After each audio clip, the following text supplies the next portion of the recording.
Zettel für die lange Weg. 2 Flaschen Whisky für die Zeit.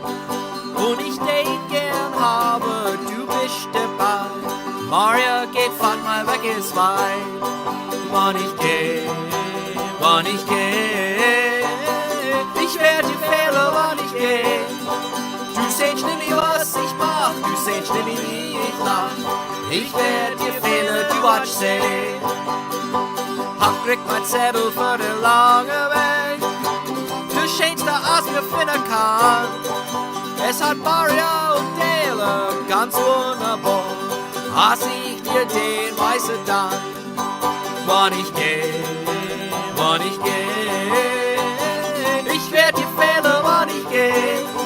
Du sehst nicht, was ich mach, du sehst nicht, wie ich lach. Ich werd dir fehlen, du watch sehen.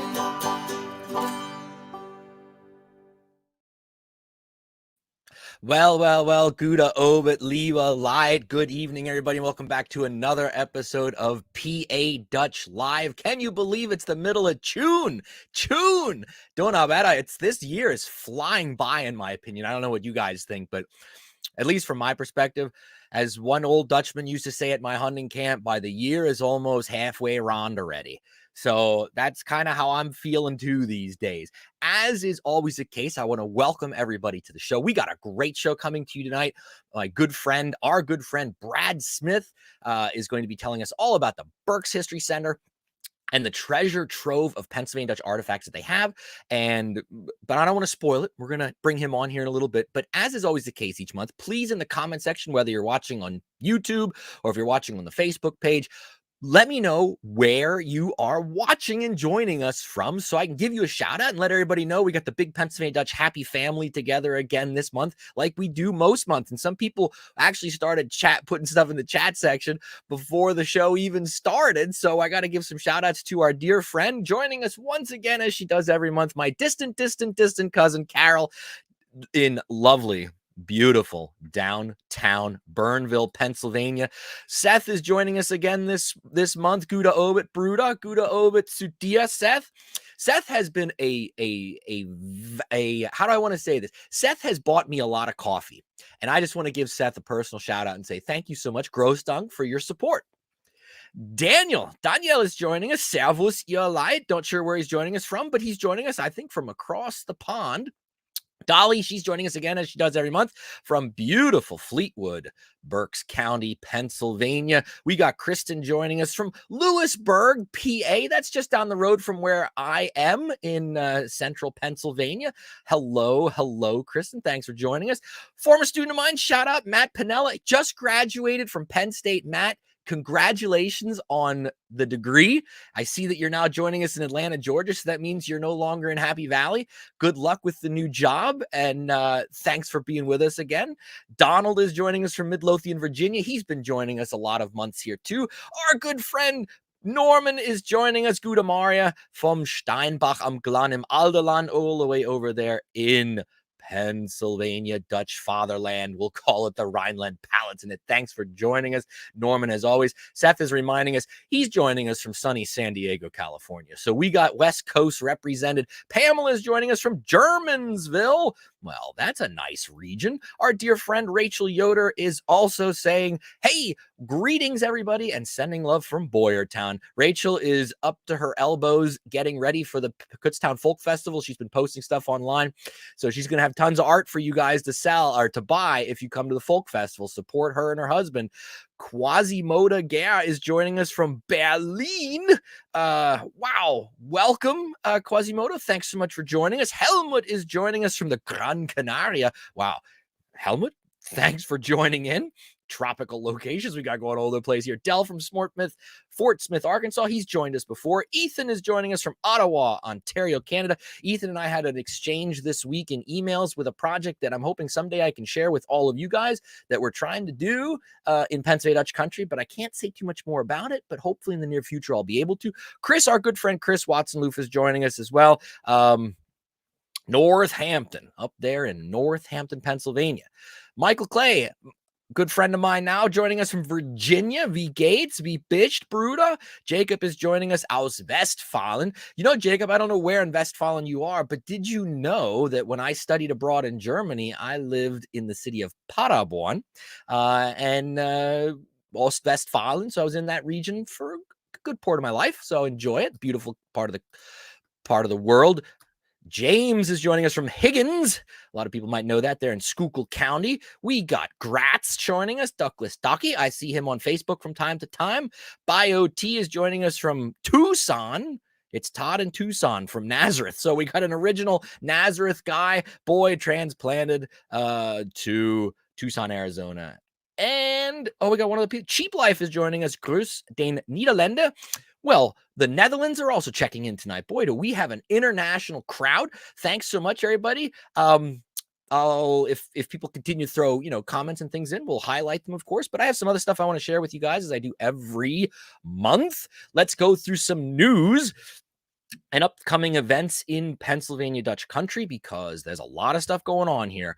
First and foremost, mark your calendars. It's 2 weekends, not this weekend, but next weekend, June 25th. If you are in the greater Schaefferstown, that's Lebanon County, Pennsylvania area, you can stop at the historic Schaefferstown Incorporated Cherry Fair. It's an early American craft show. There'll be Pennsylvania Dutch food, demonstrations, artisans selling their wares. And I also can tell you that a lot of you know that I was involved in a German documentary a couple of years ago called Hibbe wie Dribbe, Felsisch in America, the Roots of Pennsylvania Dutch.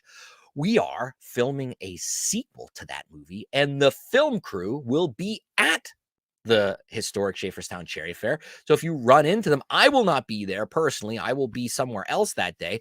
But if you run into the film crew, say hello and welcome them to Pennsylvania. They're going to be here in Pennsylvania for about 3 weeks, filming in a lot of different locations throughout southeastern Pennsylvania for this sequel. And I'll tell you more about that sequel in the months to come. Also, did you know that June 28th is our day? It's Pennsylvania German Day, and I'll tell you that story here in a second, but there's going to be a festival to celebrate Pennsylvania German Day at the Lehigh Carbon Community College in Schnecksville, Pennsylvania. If you're in that region, check it out. As you can see from the graphic I got here, there's going to be speakers, food, music, crafts, free PA Dutch class on that day, art, prizes, books, fun, and it's free from 10 a.m. to 5 p.m. Make your way to Schnecksville on the 28th. And yes, if you did not know, June 28th is Pennsylvania German Day. This was back in 1976. The Pennsylvania Assembly, our government, state government, officially made a proclamation that the 28th of June every year is celebrated as Pennsylvania German Day or Pennsylvania Dutch Day. Here's the actual act as it was written. I'm not going to read the whole thing, but I do want to say, section number 1 says, in recognition of the cultural, educational, and historical contributions from the heritage to this Commonwealth, June 28th of each year is set aside to commemorate the Pennsylvania German, commonly known as the Pennsylvania Dutch, and is hereby designated to be Pennsylvania German Day. So on the 28th, if you have a PA Dutch flag, fly that one from your front porch that day and wave your straw hat in the air to show your Pennsylvania Dutch pride on our day, June 28th.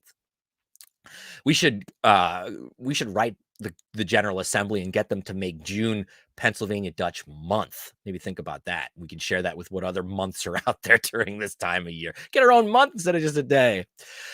Also, mark your calendars, of course. It's coming. Kutztown Folk Festival. It'll be here before you know it. July 2nd through the 10th. You can get your tickets online ahead of time so that when you get to the gate, poof, you go right in. You don't have to worry about it.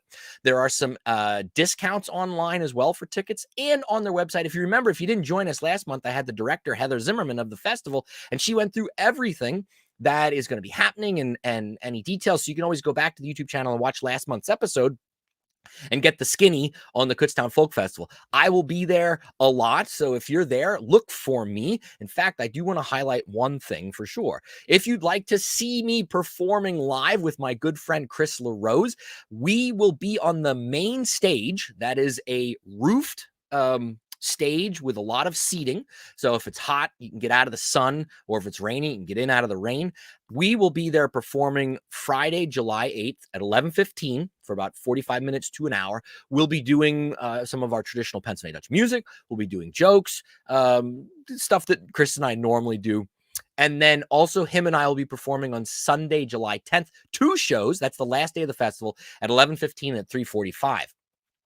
If Saturday is the day you're coming, Saturday the 9th. Sadly, Chris has another engagement that he has to play. So I will be tag teaming with our good friend, Dr. Michael Werner from Germany. He will be there performing as well. And him and I are going to do a combined show at 11:15 on Saturday, July the 9th. So those are 3 opportunities. Well, actually 4 opportunities that you can see live entertainment. There's tons of live entertainment at the Folk Festival, but particularly me and Chris and Dr. Werner. We do, we'll have you laughing. We'll have you probably tapping your toes along, and it's a good time. So if you're at the festival, please look for us on the main stage at those times. Also, mark your calendars in August, the 12th and 13th. I said about this last month, but just to remind everybody, it's the Goshen Hopkins Historians 54th Annual Folk Festival. Those 2 days in mid-August, where you can see authentic Pennsylvania Dutch foods, crafts, itinerants, stage programs, tons and tons of good stuff. So check that out. I came across this on social media today, and I shared it out on my feed, and I think it's well worth sharing with all of you tonight if you didn't see it. In case anybody didn't know, Gerber announced a brand new baby food that came out this week, Scrapple. Now, all kidding aside, this is a joke. However, I was thinking, I'll bet you that'd be the best way to start our kids young. If we had them coming from mother's milk right into pureed Scrapple baby food. Hey, you never know. You never know. Maybe if we push Gerber hard enough, maybe they'd actually do it. Stuff would probably sell. Come on, don't you think? All right. Did some other people join us here? Not that left comments. Okay, that's cool. That's cool. All right. So yeah, I think it's time.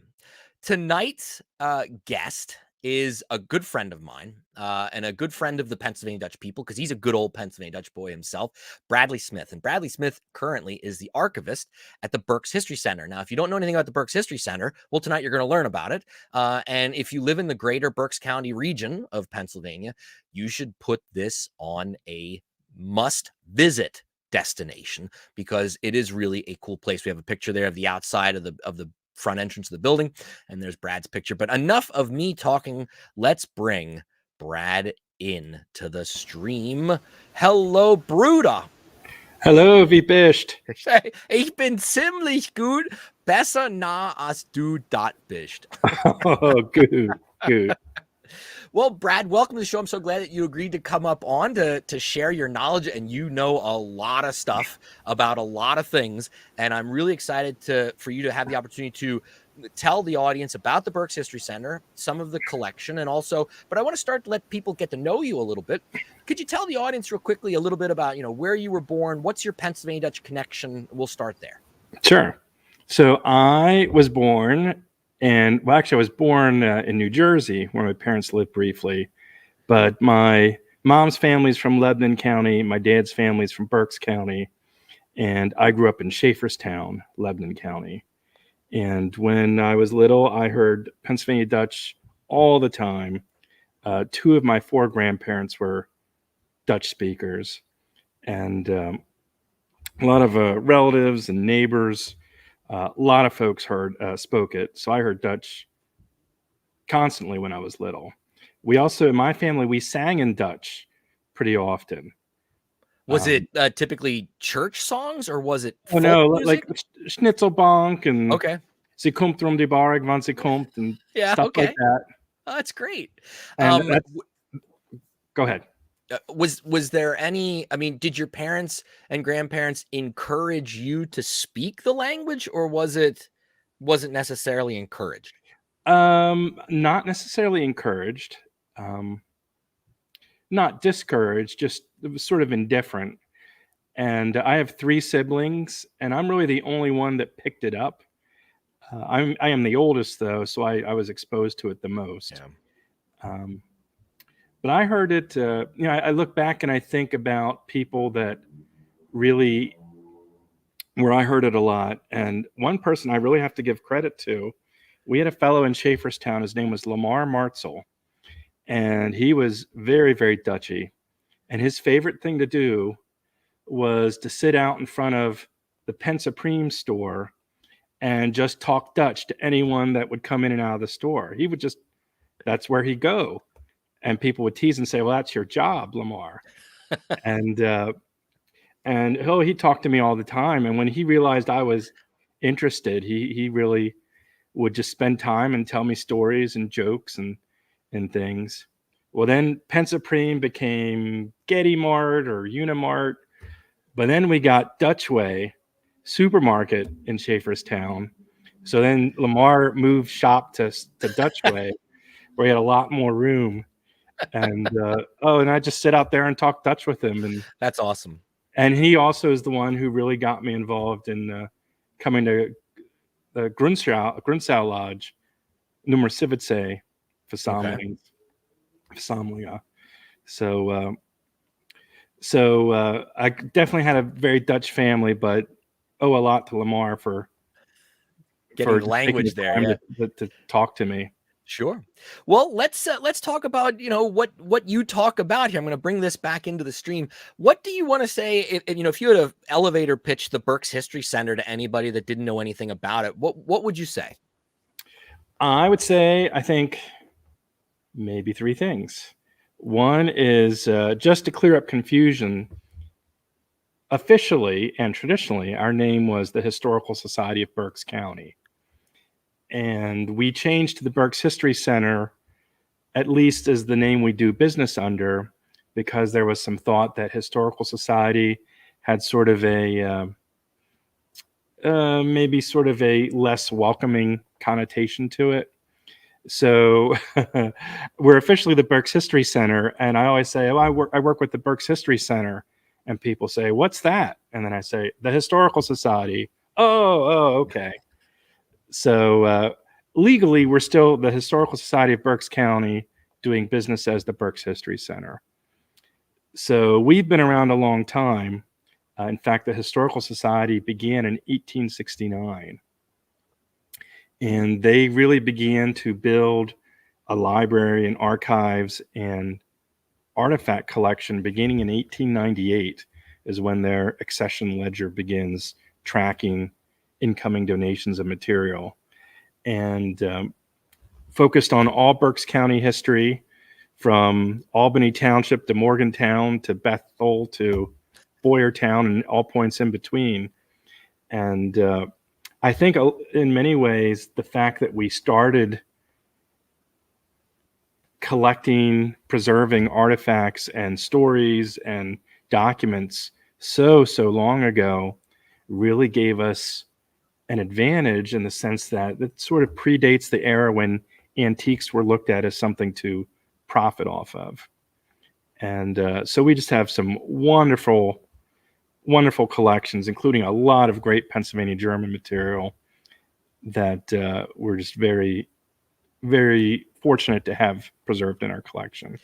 I think it's important too to let everybody know that a lot of times I think when people hear like the term historical society, they think it's this one room building with a dusty collection of like file cabinets and old ledger books and things like that. But I'm here to tell everybody that what I think is the greatest aspect, or one of the greatest aspects about the Berks History Center, is that when you walk in there, it is very much a living museum in the sense that it tells the story through artifacts of Berks County, and it does it really, really well.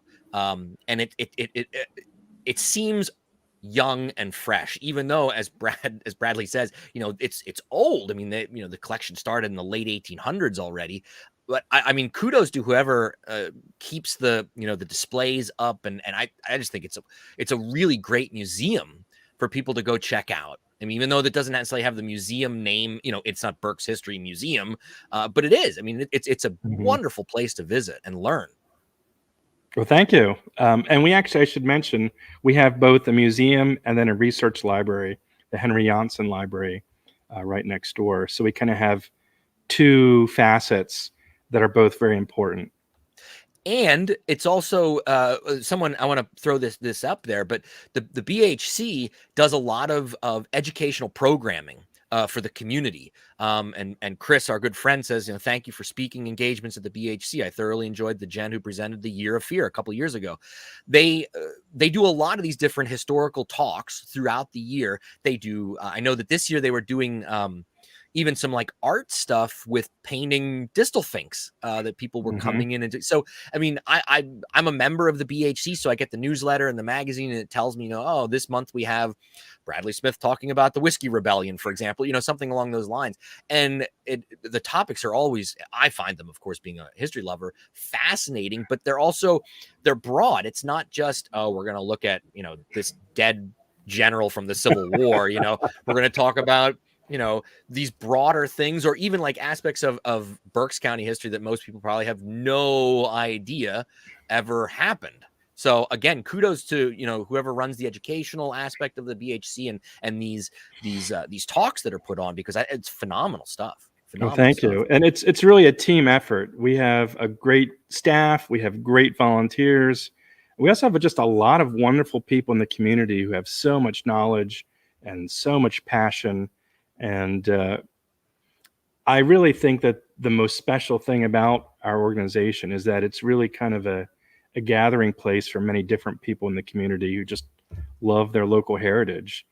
And so it's great to be a part of.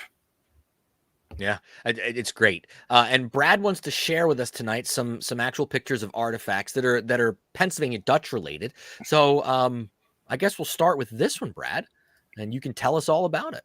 Sure. So as Doug and I were preparing for the show, I'd mentioned there are some artifacts out there that, especially in the early years of the Pennsylvania Germans being in Pennsylvania, just items that were so kind of ubiquitous to the Pennsylvania Germans. And I thought I'd just show a few examples that we have in our collection, just to give folks an idea of what we have. So this first item we have is a type of decorated manuscript known as Fractor. A lot of people are probably familiar with that. There were different kinds of Fractor. The most common are probably the Geburts and Taufschein, birth and baptismal certificate. This one is actually a confirmation certificate. That's a little bit unusual, but very typical of Fractor, where you see different motifs. Like here we have angels, we have flowers, birds, distal finks, things like that are common decorative motifs, and really kind of highlight that the Pennsylvania Germans just loved colorful and fun, whimsical designs. So for the people that can't read Pennsylvania Dutch or German, because some of this is probably in older German as well, we can pick out that this is what time period are we looking at here on this one? 1780. That's early. That is really early. Yeah. So and this one, I believe the woman was born in 1768, Dorothea. And this is telling us that she was confirmed in 1780. I'll also mention that part of the reason actually, could you go to the next one, Doug? Sure, absolutely. So this is another example of Fractor. This is the more traditional Taufschein, or baptismal certificate. And these were such a big deal to the Pennsylvania Germans because in the German Reformed and Lutheran faiths, which so many Pennsylvania Germans were a part of, infant baptism was a very big deal. And the Fractor Taufschein really kind of documented that. And so this was an important sort of a combination of an artistic tradition and a religious tradition of the Pennsylvania Germans. And we have, oh goodness, I can't even venture a guess off the top of my head how many we have in the collection. Hundreds. And each one is a unique work of art, but they also have excellent genealogical information, because they name the birth date and baptismal date of the child's parents, where they lived, sometimes mother's maiden name, a lot of times mother's as well. maiden name, yep. Sometimes the pastor that baptized them, and a lot of times there's a couple who would be the sponsors or witness to the baptism, which oftentimes was an aunt and uncle or a grandmother, grandfather. So each one is just a treasure trove of information. And these are very valuable. So Both you hit on something that I'll ask now. So if somebody is really interested in genealogy, the Berks History Center is a place that they could at least stop in and see if they can help them in that journey, correct? absolutely. We have right now we're a little still kind of coming out of the COVID period when we were on a limited schedule, but we're averaging probably 50 to 60 researchers per month who come in and do genealogy research. And then we'll also answer research inquiries for folks that can't make it into the library. And we have all kinds of records here, old church records, just a real diverse array of records. We have a big collection of canal records. Anything you can think of, just about, we have. So, and one other note for the people out there that are watching, if you aren't lucky enough as a family to have these been saved in your family, I'll to let you know a little secret. If you go on eBay and you search Pennsylvania Dutch Fraktur or Pennsylvania German Fraktur, a lot of these baptismal certificates are out there. So if you wanted to have one just to display as art in your house, you can find them online. They go to estate sales, and the family doesn't want it or doesn't know the value of it, so they it gets sold on the sale. So there are original ones out there in circulation on the internet, particularly on eBay. It's unbelievable. I'm always surprised what you find out there for like these types of baptismal certificates and the Fraktur. It's out there if you're interested in looking for your own copy. So just throwing, and I got to give a shout out our good friend Rachel Yoder, who's watching us tonight. If you contact her, she has in the past done some Fraktur style pieces like this that she can personalize. I know that I had her do one for a wedding certificate, essentially, for my wife and I, and we did it in Pennsylvania Dutch, and she uses a lot of the motifs. So if you wanted, there are people out there that are still doing this tradition, or at least carrying some of this tradition on. So, yeah. I'll also mention real quick that, so this example is from 1820. So this is about 40 years newer than the previous one I showed. A little bit after this, you start to see a shift away from completely freehand done works of art to a pre-printed Taufschein or Fraktur, where they printed sort of an outline, and maybe they would color in the imagery, and then later on everything was printed except for the text.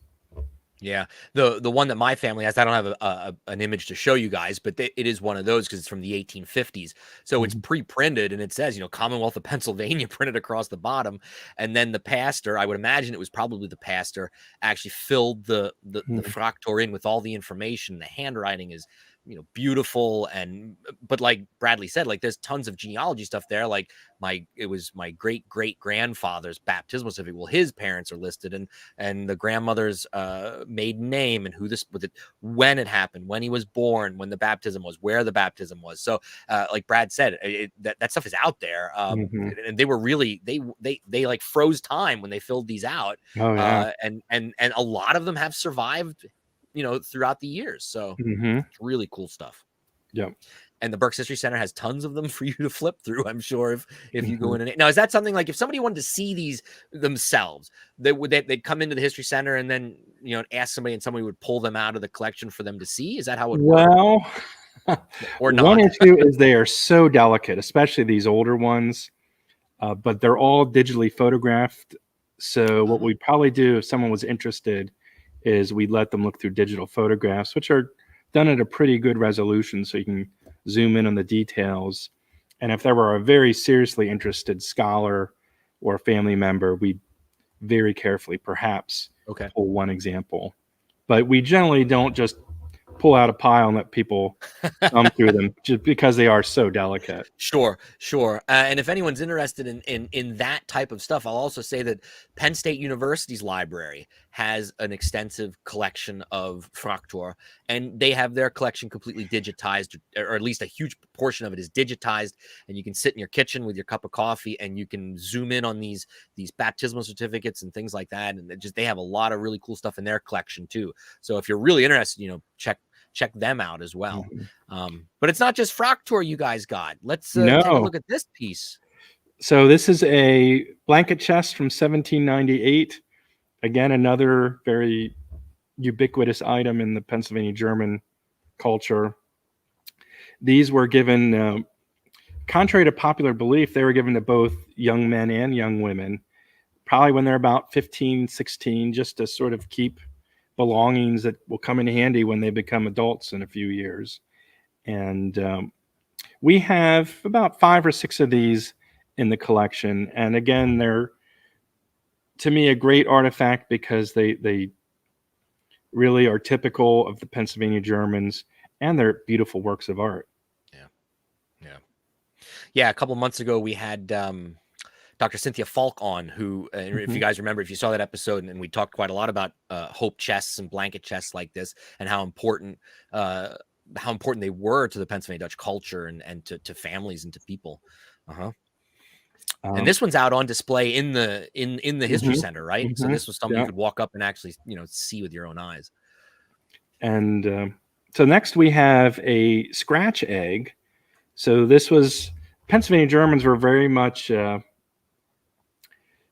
many ways, many of our Easter traditions come from the Pennsylvania Dutch, like the Easter bunny and Easter eggs. Those were sort of medieval pagan traditions that sort of were tolerated by the Christian church and then came over with the Pennsylvania Germans.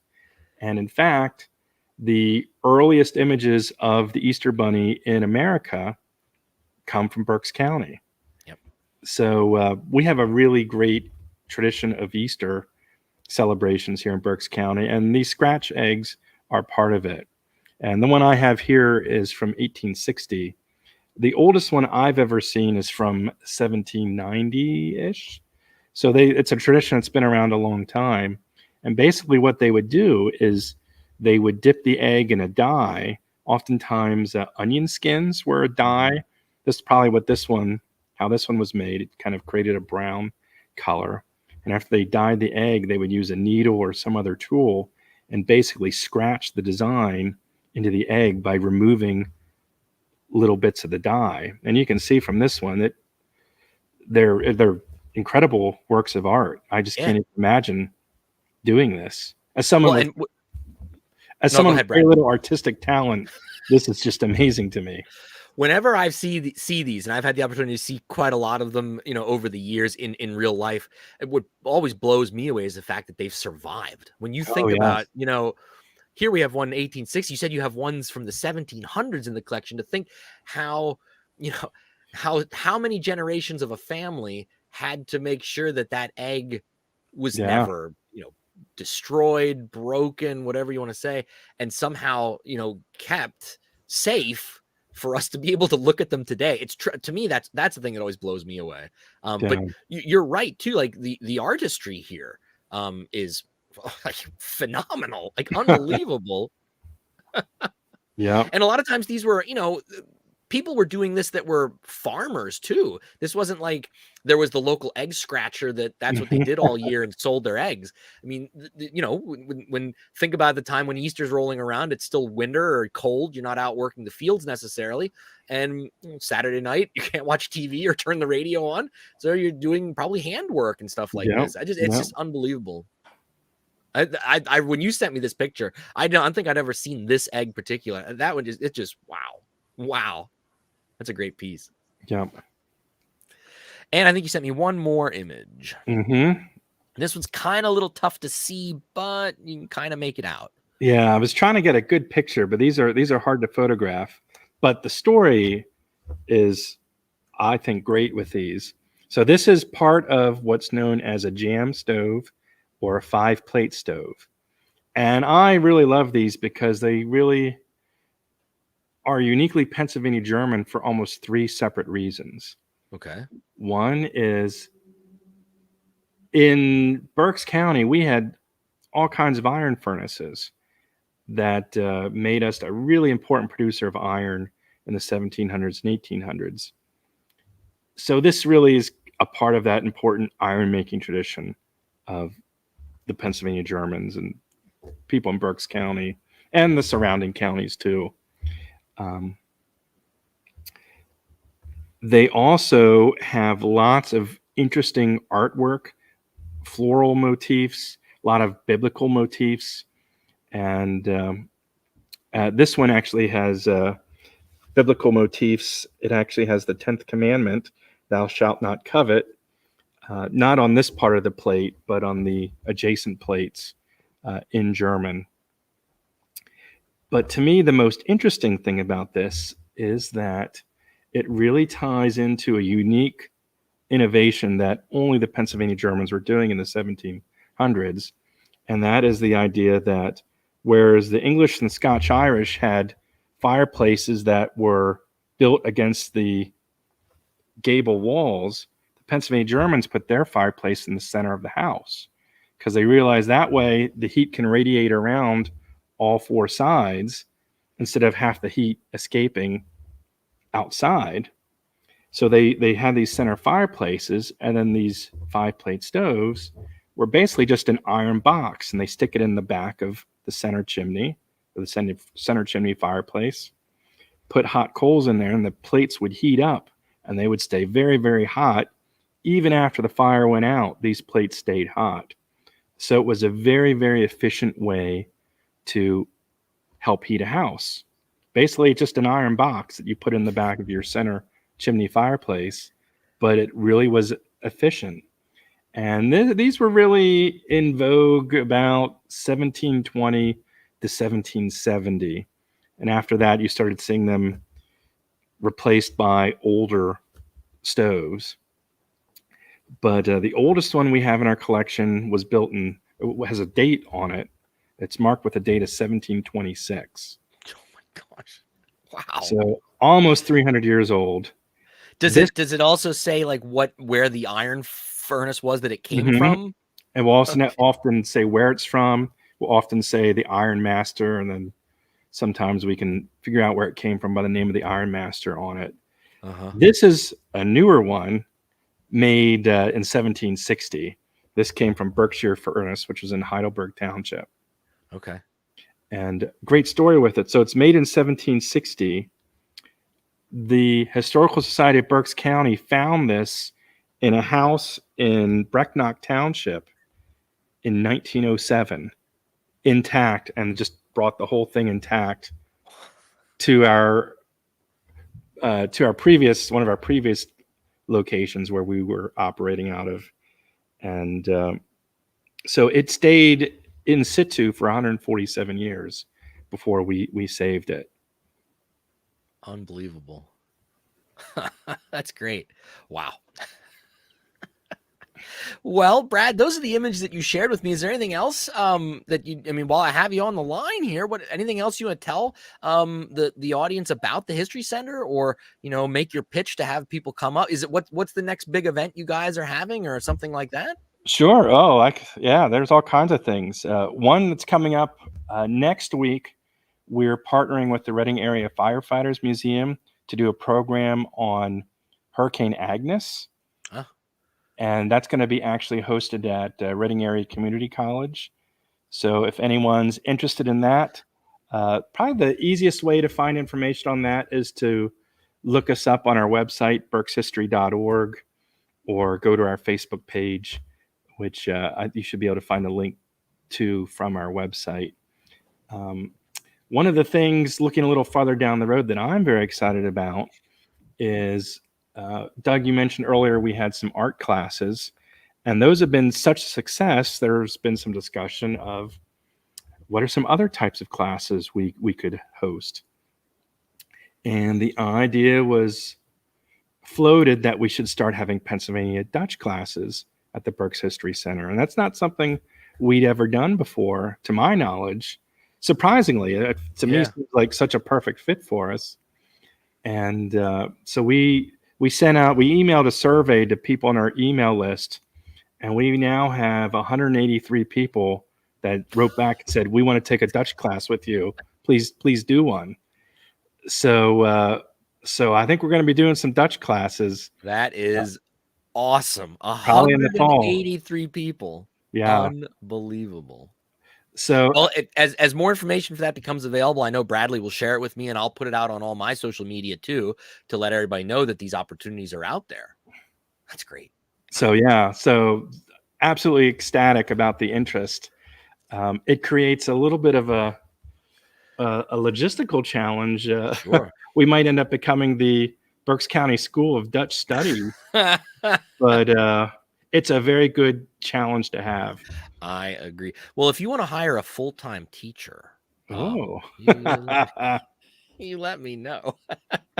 Hey, but we have some comments here I want you to chime in on. I don't know who this is. XHX Rocks. I imagine they might be from Europe that's joining us. And they say, do you people actually know when and why your relatives emigrated, to Pennsylvania? And I can't speak for everybody. And Bradley, you can answer. But for me personally, I'm lucky enough that we've done a lot of genealogy, and I know towns where my great grandparents emigrated from, in Germany and in the Alsace and the Rhine Valley, and came to Pennsylvania. And for most of my family, relatives that came, it wasn't. It was more for economic. They wanted to be able to chance to own land, to farm, a better life than what it was in Germany at that time, because they were going through some pretty rough history, with wars and famine and other, and because of the way that the economy and the government was there, not everybody had the right to own land. So William Penn was a good salesman in that sense, and he had good salesmen working for him to bring these Palatinites and these Germans to Pennsylvania with the opportunity to own land and have a better life. So there are groups that came because of religious persecution, but that's not my family's story.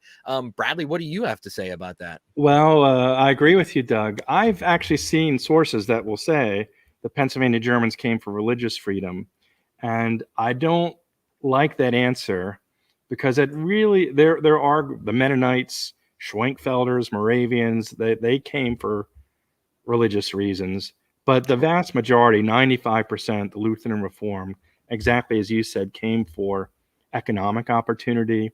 And the one thing I point out to people is, if you think about what's today Germany, the Palatinate area, 1700, 1710, 1720, you still have essentially a feudal society where you have a few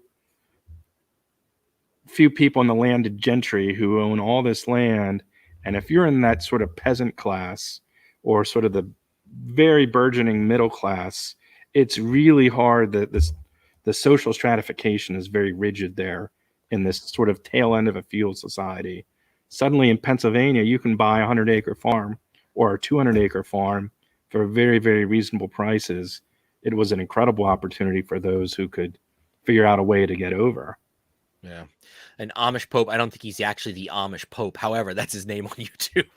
Says, and it's a good reminder that I think a lot of times we just concentrate on the Palatinate and on the Rhine Valley, but there's a huge percentage of the Pennsylvania Dutch that have origins in Switzerland. My grandmother's family, the Hochs, they originated in Switzerland before making their way to Pennsylvania in Basel. They were from the area around Basel, the city of Basel. So I know it's out there. I mean, there are, a lot of us that have Swiss roots in our family trees as well. Do you know, Bradley, where your family or some of your family comes from? Like, can you name towns and things like that? Yeah. Oh, yes. Yeah. A lot of them. I'll just mention that the Palatinate region was a very interesting place. Maybe even cosmopolitan would be the right word, because like in Switzerland, you had to be a member of the Swiss Reformed faith, depending on where you were. And so you had a lot of folks in Switzerland, like the Mennonites, who they came up to the Palatinate region because they wanted to be Mennonite or they wanted to be Amish. They didn't want to be Swiss Reformed, and they were more tolerant in the Palatinate region. Another group, which I have a lot of in my family tree, are French Huguenots, who after 1666 or so, you could not be a Protestant Huguenot in France. So a lot of these folks came to the Palatinate region as sort of a refuge from that. So we had sort of an interesting kind of melting pot, so to speak, happening already in the Palatinate region before folks started coming over here. Yeah, and there are a lot of Pennsylvania Dutch that are like Bradley and I that are lucky enough that we know, places where our families came from, and or maybe we might not necessarily know exactly each family's reason for getting on the boat, but a lot of the things that we talked about just now were the case for a lot of Pennsylvania Dutch. It was an opportunity to have a better life, to be in a freer society, one where they could worship as they wanted to worship, because William Penn didn't have any. It was the holy experiment, right? This idea that he didn't really care what you worshiped as long as you were productive in society. So, I think the Pennsylvania Dutch saw that opportunity and definitely took it. There's a bunch of people jumping in now with where their families are from. Holy cow. Ethan says, well, the Roth family, he knows they came from the Aldheim Dieborg in Hesse region. So there's one. And the Turks, yes, I'm a descendant of the Turks as too, Rachel. That's how we're related, aren't we? Carol says that she knows the Diefenbachs come from Wiesloch. And so, I mean, there are a lot of Pennsylvania Dutch people that we're lucky that we know, where we come from. And in some cases, some people have had the great chance to go over and actually go to the town where their 8th great grandfather or 8th great grandmother left. I've had that opportunity. Bradley, have you had that opportunity? No, I've never. We talked about this once before, actually, that I've been wanting to go to Germany since 7th grade. And just has not happened. Well, let's work together with the History Center and put together a Pennsylvania Dutch tour to the Palatinate. I will gladly help lead that tour, and that'd be a lot of fun. And I bet you we get some people for sure. I bet we would. I like this plan. Yeah, we'll keep talking on that one, everybody. We'll let everybody know how that comes along. Bradley, it's been an absolute pleasure for having you on tonight, and thanks so much for sharing. What the Berks History Center has to offer, and we just scratched the surface. Their collection is massive. Please, if you're in the greater Berks County region, take a day and go visit the History Center. You will be blown away when you walk in there and start walking through the collection. It's unbelievable, and I'll keep if you follow me on social media, whenever the History Center is doing something Pennsylvania Dutch, Pennsylvania German related, I blast that out there to let people know. So I'll keep doing that for you guys, Bradley. But, the work you're doing is important. I don't think probably people understand the value of, a job like what you have and the other people at that History Center, what value that brings to culture and history. But it's you can't put a price on that, in my opinion. The work that you guys do every day, getting up and combing through those dusty volumes of stuff, but you're not only preserving our story, but you're also telling our story for future generations, and that's so important. So thank you so much for the work that you do, and what the History Center is doing. Oh, you're welcome. And to anyone listening, really our purpose is to help people from Berks County, or who love Berks County, or who have connections to Berks County. We're here to serve anyone interested. So check out our website, berkshistory.org. Our staff directory is on there. You can find my contact information. If you ever have a question for the library, you want some help with research, you want to do some genealogy, you don't know where to get started, send us an email. We'll help you out. That's why we're here. Oh, real quick before you leave, Bradley, Jeffrey Knight just had this question too. He's wondering about Pennsylvania Germans and the Native Americans in the 1700s. Before Brad says what he wants to say, I want to tell you, Jeffrey, that next month, our July episode, I'll talk about this at the very end, but just to let you know, I'm going to have Lynn Otto on the show, who is an expert on Conrad Weiser and that part of our story and history. And if you're not familiar with who Conrad Weiser was, he was an interpreter and essentially translator between us, Europeans here in Pennsylvania, and the Native Americans. So we're going to be talking a lot about that next month, Jeffrey, just to let you know. So join us with somebody that he dresses up. He's a reenactor. He knows the stories. It's going to be a really great conversation. But and I also know this, Bradley, the History Center has stuff on the Native Americans that lived in Berks County, correct? Correct, yes. Yeah. One thing to keep in mind, Native Americans were here for thousands and thousands of years. And we have a spear projectile point in our collection that an archaeologist told me is approximately 10,000 years old. By comparison, Europeans, the very, very earliest Europeans out here. Maybe 1700-ish. So just a fraction of a fraction Of the of a history. decimal of how Yeah. long the Native Americans were here. So really, but because Native Americans didn't have written language, much of what we know until Europeans showed up and started writing about it, most of what we know comes only from archaeology. And that's taught us a lot, but there's a lot we don't know, unfortunately, because the historical record only really begins when Europeans started writing about the Native Americans in the last 350 years for this area. So, Jeff, I hope that helps. Like I said, tune in next month. That'll be the topic, actually, for the discussion.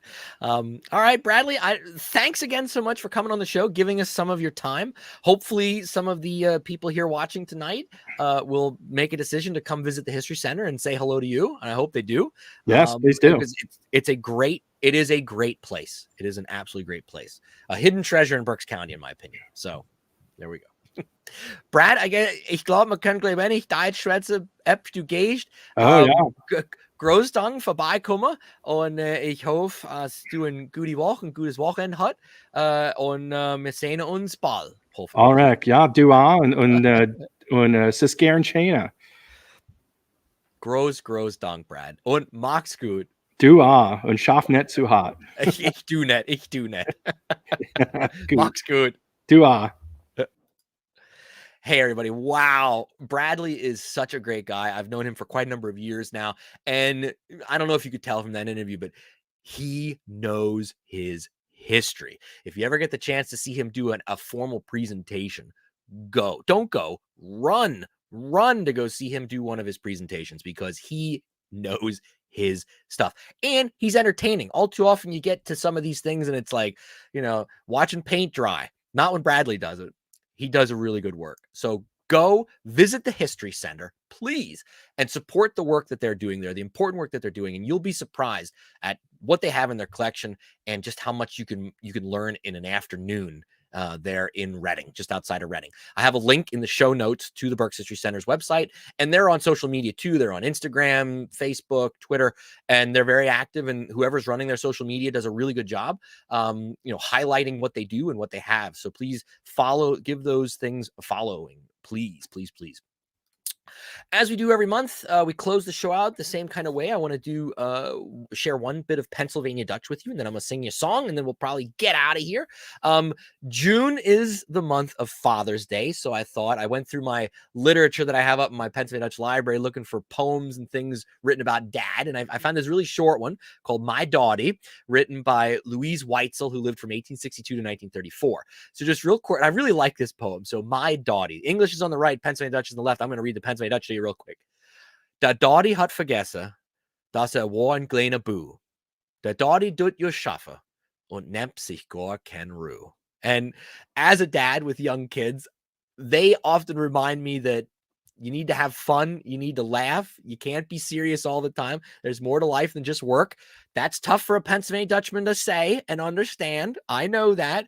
However, it is important to have fun and remember what it's like to be a kid every once in a while. So if you're lucky enough that your father is still alive and you're celebrating Father's Day on Sunday, you can read this poem to him and remind him, hey, Pop, put down the hoe, come in from the garden. Let's sit and shoot the bull a little bit and remember, the good times, things like that. So there's your poem for the month from Louise Weitzel, My Daadi. All right. Our song this month, I'm going to pull myself out of the stream here in a minute, is one that's, this is new. Only a few people have heard this, called Hinkle Butt Boy. So our good friend Dave Klein, who many of us know, is him and I have been working on some new Pennsylvania Dutch music that we're going to highlight at the Kutztown Folk Festival this summer. And this is one of the songs he wrote. And then I did the Pennsylvania Dutch translation. And at the Folk Festival, we're hoping to do both English and Pennsylvania Dutch. But tonight, I just want to share the Pennsylvania Dutch with you guys. So Hinkle Butt Boy, for those of you who don't speak the language, is chicken pot pie, one of our most iconic recipes, food ways of the Pennsylvania Dutch. It is not a pie. It is a stew or a soup. And we can talk about food. I want to have a food episode at some point in the future, but not tonight. But here's the song. I'm going to pull myself out, or maybe put myself down in the corner. No, I'll just do this. Pull myself out so you can see the words. I'm going to pull up my banjo. And we're going to sing this song to you. So for those of you that can't speak the dialect, Hinkle Butt Boy, chicken pot pie. Everybody loves chicken pot pie. That's the line that you're going to hear a lot. Ali Appa Liba Hinkle Butt Boy. And then the song essentially goes through how you make it. You make a dough. You cut the dough into pieces. You cook chicken. You pick the meat off. You put it in the pot. You are in the kitchen. You're working with the noodles. You're adding potatoes, celery, pepper, salt. You cook it all together. And then after a while, everybody shows up to eat. And then you got to make more because they ate it all. So here's Hinkle Butt Boy. I think it's a great song. So shout out to Dave Klein for writing this. And then the translation by myself. Here we go. Hinkle butt boy, alle Appa Liba, Hinkle butt boy, ja in de Mail, mach mal ein Deeg, in für Eckschneider, das ist der Weg. Hinkle butt boy, alle Appa Liba, Hinkle butt boy, koch es Hinkel gut, pick mal es Fleisch, du es in der Hafer so enfrei. Hinkle butt boy, alle Appa Liba, Hinkle butt boy, in die Kich, ich und du, Fleisch mit den Nudeln, Grumbiera dazu. Hinkle butt boy, alle Appa Liba, Hinkle butt boy, Gleven ich Sellerie, Pfeffer und Salz, rier es mal rum, esse bis all. Hinkle butt boy, alle Appa Liba, Hinkle butt boy, lass es mal kochen, eine Stunde oder zwei, alle Appa kommen, kochen mir mei. Bring it home. Hinkle butt boy, alle Appa Liba, Hinkle butt boy, alle Appa Liba, Hinkle butt boy.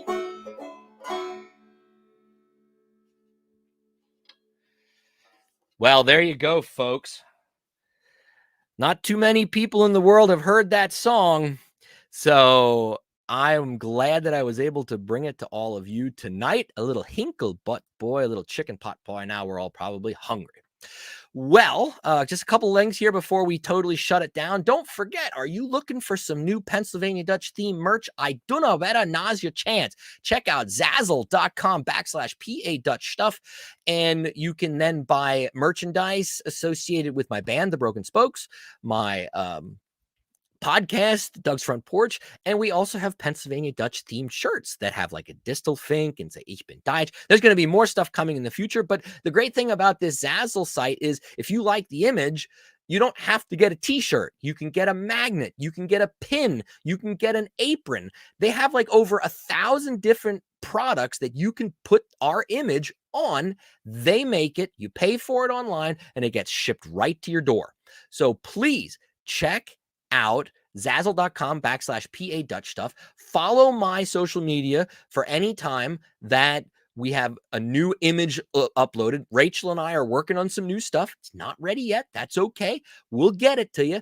And I think when you see some of the new stuff we're going to be coming out with, you're going to want to absolutely get your hands on this stuff. Again, stickers, magnets, buttons. You can get a t-shirt. You can get a sweatshirt, hats, you name it. It's unbelievable what you can all get this stuff printed on. So check that out for sure. As I mentioned earlier, I want to thank everybody that has continually donated money through the Buy Me a Coffee campaign to help with the channel and all of that stuff. So thank you so much. If you'd like to contribute, buymeacoffee.com/Doug Maidenford.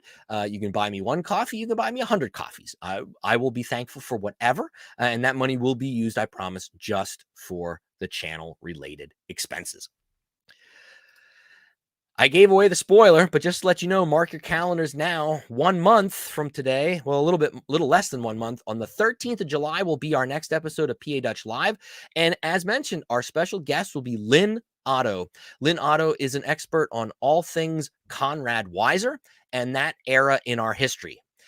It is a fascinating story. If you've never heard the Conrad Weiser story, you're going to be in for a treat because it is a really cool story in our history. Awesome man. Unbelievable what he was able to do. So please mark your calendars, July 13th, 2022 at 6 p.m. right here on the YouTube channel or on the Facebook page, PA Dutch 101. That's it, people. It is always a joy and a pleasure to be with you every month. And I hope to see some of you and run into some of you at the Kutztown Folk Festival, July 2nd through the 10th. I told you I'm going to be there. I won't be there the 1st and the 2nd or the 3rd, but I'll be showing up on the 4th, and then I'll be there every day, 4th, 5th, 6th, 7th, 8th, 9th, 10th. And you have a chance to see us play music, chance to see us tell stupid jokes, act dumb in Pennsylvania Dutch. That's what we do best. Get some good food, buy some good art, some good folk crafts, check out the quilts. There's going to be tons and tons of stuff to do. So please make sure you make your way to the Kutztown Folk Festival. And if you see me and you don't say hi, then I'm going to be angry. I want to see you. I want you to say hi. I want to meet you. I want to talk to you. So please, you just grab me by the shoulder and say, Doug, now come over here a minute. And I'll be okay. Here I come. All right. So till next month, dear friends, till the 13th of July, please take care of yourselves. Get out there, have some fun this summer. Visit a lot of the things that are coming up, like the Folk Festival, like the Cherry Fair that's going on in historic Schaefferstown. There's tons of stuff out there. Some great concerts going on too right now this time of year. Get out, enjoy the summer sun. You'll be glad when you're sitting in the snowy winter back in January of 2023. You'll look back to the warm sun of June and July in Pennsylvania. Till next month, dear friends, take care. And as you know what we say, right? Everybody knows what we say at the end for Pennsylvania Dutch. Whenever we want to say goodbye to somebody, we say, Max gut.